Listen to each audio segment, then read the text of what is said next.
Hello, welcome back. It's Hamburg Mobile Summit Live, and we're virtually in Hamburg with a lineup of amazing speakers. The next presentation is going to be one of my favorite kinds because we'll definitely see lots of statistics and reports, and that will help us, game developers or app developers or publishers, to make good decisions.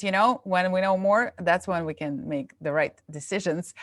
Before I invite the next speaker, I'd like to remind you that you can ask your questions in the chat next to the streaming window. It's to the left from me on the WN Hub.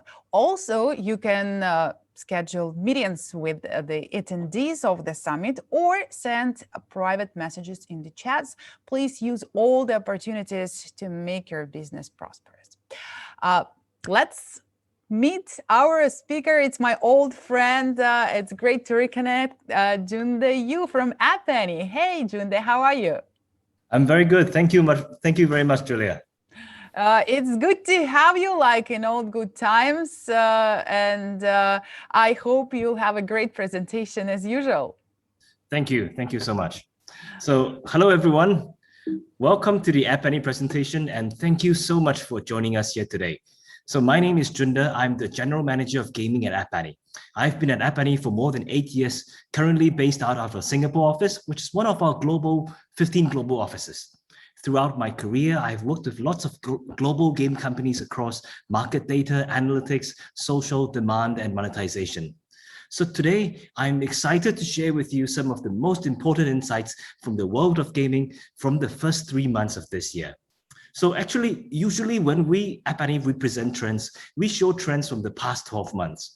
But given what we've been through globally over the past 12 months, and from my conversations with mobile companies globally, they're keen to understand, as we head towards some sort of global recovery from the pandemic, which are the trends that are here to stay now versus the trends that have tapered off, because we all know that mobile grew a lot last year. So today we focus on the trends that are here now from January to March of this year. Okay, so here is the agenda for us today. So we start with a simple introduction of App Annie, and then we'll go through how our insights can help with use cases like market expansion, marketing, engagement, monetization, and then we present a ranking of the top European game publishers in 2020 and with some key takeaways. Okay, so let's jump right into it. So a quick introduction of App Annie. We are the mobile performance standard, providing the most accurate and complete set of mobile market analytics to help companies succeed in their mobile business. And these are some of the global companies who trust in our data, products, and team. Okay, so first up, let's dive into market expansion. If you're looking to expand your business, the first thing to look at would be the genres of games with the biggest market sizes. So with App Annie, with our latest Game IQ product, we present a granular view of the biggest gaming subgenres. So in this first chart, we present the top 10 casual gaming subgenres of this first quarter, and the quarter-on-quarter growth rate and the top 2 games. Note that when we compare to last quarter is Q4. Q4 is usually the biggest quarter of the year. So comparing Q4 to Q1 is not uncommon for some subgenres to actually show a negative growth rate. However, for the subgenres that are still growing in Q1, this means that there is really strong continued momentum. So for these top subgenres by downloads, we first note that these are mostly casual subgenres and hyper-casual to be specific. This is led by the puzzle and trivia subgenre at number 1 and the runners racing subgenre at number 2, which also showed the highest quarter-on-quarter growth. Next, we show the top subgenres by revenue. So this top 10 is led by city battle and action RPG games, with the biggest growth coming from team battle games. So most of these are core RPG games, but there is also representation from casual subgenres like Match 3 and Match Plus Build. So another KPI, another KPI that is a great indicator for monetization potential, be it in-app purchase revenues or advertising revenue, is time spent. So in this App Annie Insights Generator chart, we're looking at subgenres, top subgenres by audience attention. So in the y-axis on the left, we measure the average time per user. And in the x-axis, we measure active users. So in the top right quadrant here, these subgenres have a lot of users and each user spends a lot of time, which means, again, there can be high potential for monetization. So these are subgenres like Battle Royale, card or board games, and sandbox games. And in this lower right quadrant, these are subgenres that attract a lot of users, but each user does not spend as much time. So these are subgenres like puzzle and trivia and runners and racing games. And also on this top left quadrant here, these are these are games that do not have as many users, but the users still spend a lot of time. So these are subgenres like turn-based games, mobile arts, match plus build, and puzzle battle games. And finally, for expansion, we present the concept of cross-usage genres. So using 3 selected genres here, we show the other subgenres that their players also engage with the most. These are possibilities for expansion because you'll be able to leverage easier cross-promotion to your existing user base because these are proven cross-usage playing trends. So firstly, we look at slots games. So slots players in the US also tend to play a lot of puzzle games like Match 3, Word, and Solitaire. Next, we look at some casual gamers. With players of runners and racing games, they also play a lot of hyper-casual and puzzle trivia and sandbox games. And finally, if we look at city battle games in the US, city battle gamers in the US, they play a huge variety of games across sandbox, shooter, puzzle and trivia, and turn-based RPG games. So in this first section, we've covered market expansion by following top subgenres of important KPIs, as well as the concept of cross-usage genres. Next, let's talk about how you can optimize strategies for marketing by looking at the implementation and execution of other companies. First, let's look at some of the biggest casual games and how they advertise. So it doesn't get bigger than Candy Crush Saga. And of course, with these huge titles, we want to understand of all the creatives they've tried and tested, which are some of the biggest creatives with the biggest budgets, and how are they different from other creatives? So here we show you 3 creatives, video creatives from Candy Crush, so that the Candy Crush Saga uses in the US on AdMob. Okay, and I'll play this briefly.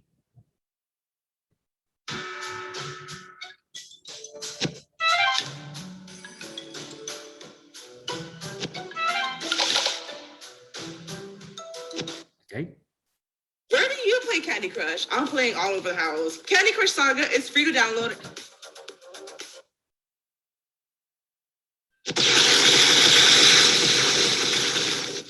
Sweet.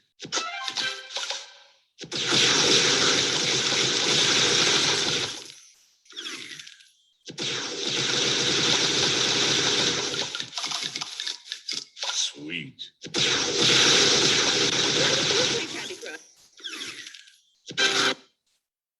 Okay, so which one do you think is the one with the biggest? So which one do you think is the one that has highest share of voice? Okay, I already pressed it. So it's this one. Okay, if we analyze the unique points about this ad creative and where it's unique to the others, this has firstly a candy theme. It also shows level progression without the narratives. It shows very simple gameplay, and there are exciting stage ending moves. And each stage just lasts around 5 seconds. So it's a very quick preview. And also the candy theme really comes out in this one. Let's try another one. Now let's look at Roblox. Same on AdMob in the US. Let's look at 3 video creatives they've put out.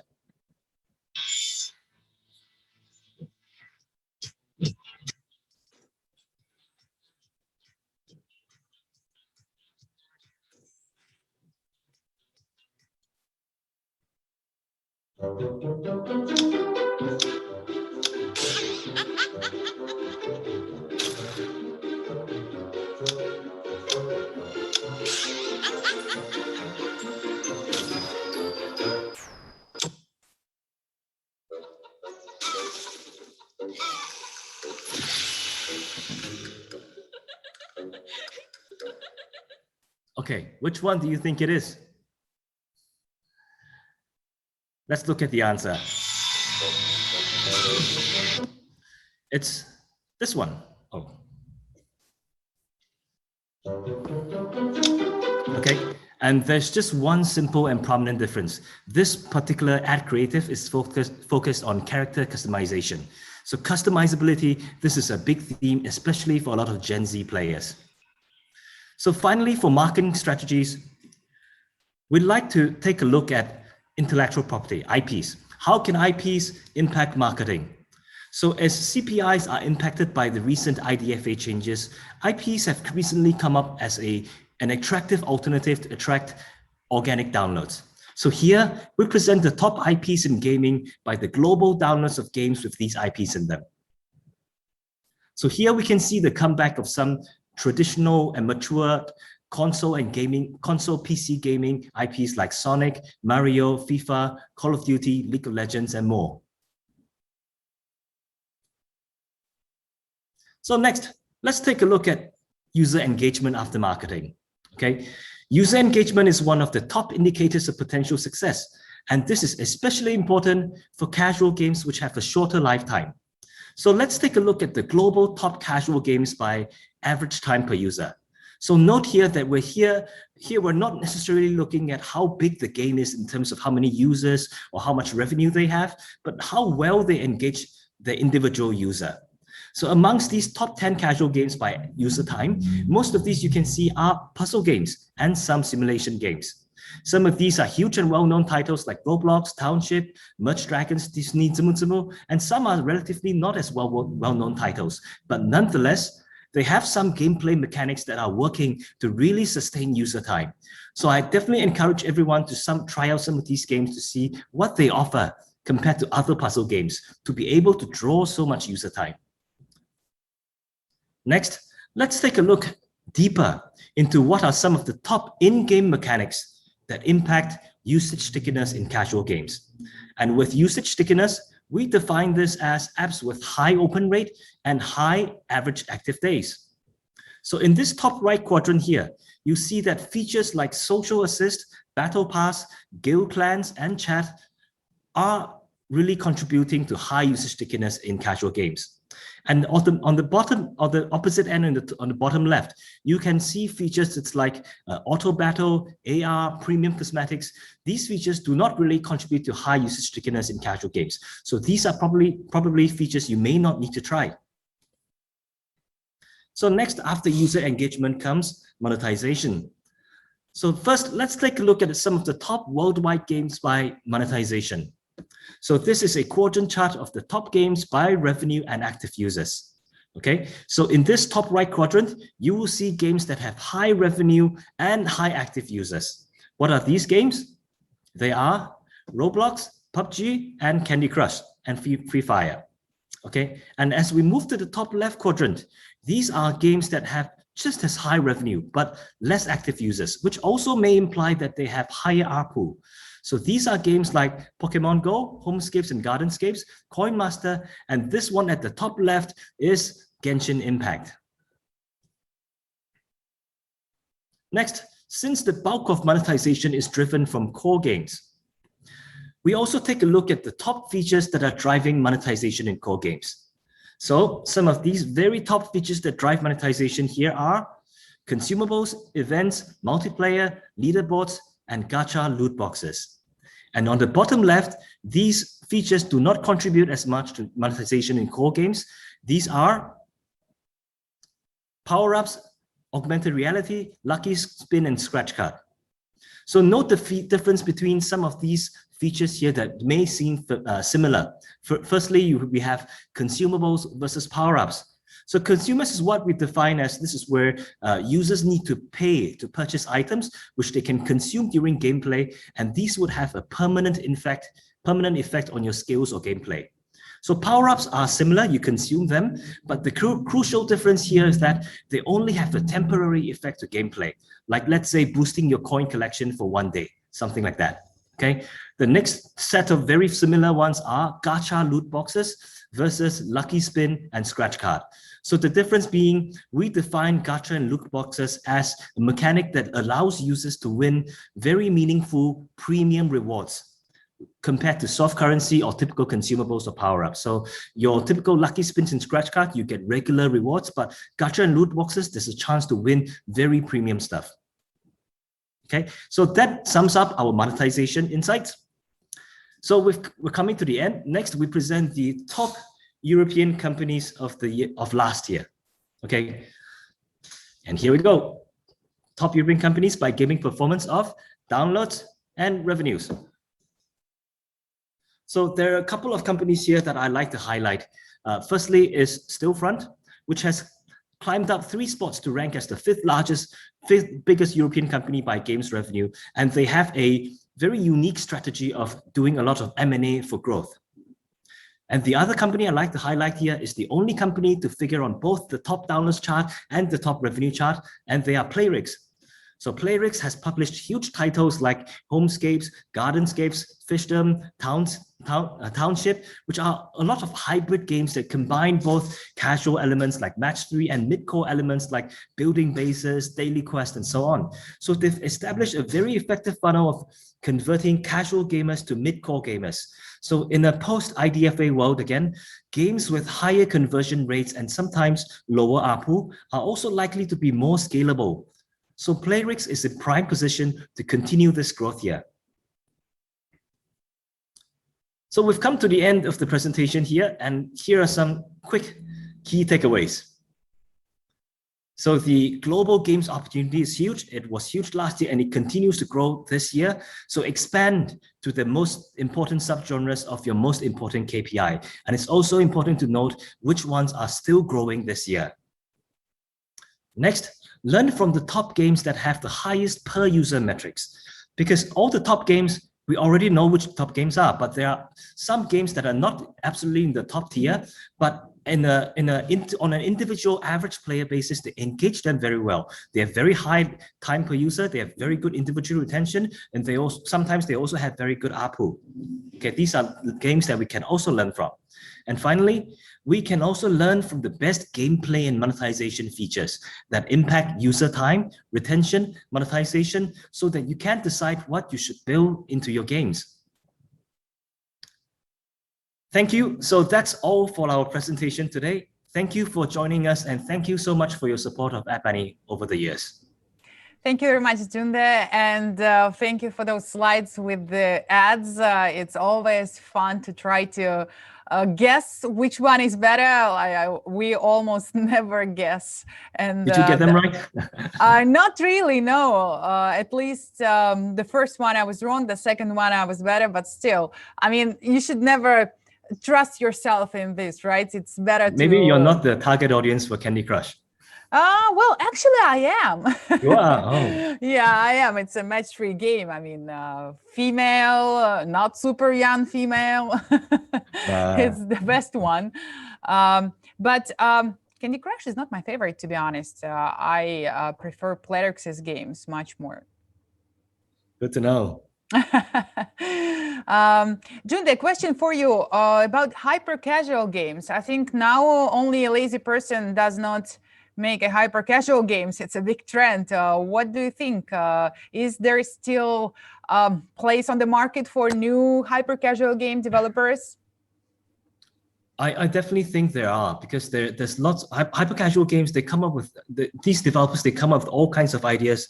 And recently what I've seen is a lot of simulation games where they take old games, old traditional games, like there's one that you just keep throwing knives at a wheel until it breaks, something like that, and bottle flipping. There are tons of old games that you can just turn into this. You don't have to be really creative. I think the challenge here is that, again, with IDFA, the CPIs are going down. So the eCPMs for hyper casuals, which you know, a lot of hyper casual games, I think generally they 90% of revenue comes from ad monetization. So they would have to come up with a way to target specific audiences to get higher eCPMs. I think that's one of the challenges. Or they have to look at, you know, which are some of the hyper casual games that have the highest conversion in terms of paid revenue. And they can also try to increase the percentage of paid revenue compared to monetization of hyper casual. Okay, thank you. Speaking of hyper casual, there is a question from Eugene. Is there a market for 2D hyper casual? Because top games are 99% 3D.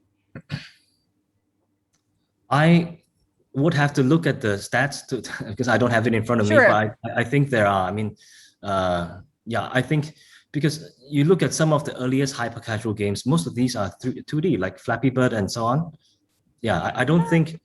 I think users are preferring just a simple, not too much on the eye, not too much on the brain, because just tap and just play. I mean, even like more sophisticated games like Coin Master, it's not overwhelmingly 3D either, you know? Yeah, I would check the stats about 99% and not sure that's true because a lot of hyper casual games are 2D and it's more about the, the catchy gameplay or should be easy to play. An interesting question. One more question for you, Junda. So you have listed AR as a poor contributor to monetization, but Pokemon Go is high RPU game. So the question is that, can you elaborate a little bit on that? So Okay. how is Definitely. AR in terms of monetization?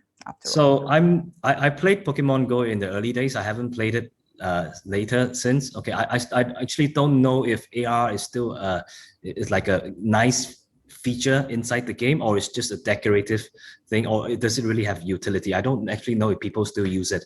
But in that particular chart, we were looking at the entire market. Okay, so the entire market, where if you look at Pokemon Go, it is one big game, but if you look at the entire market, the total amount of games that have AR in it, there's not many of them.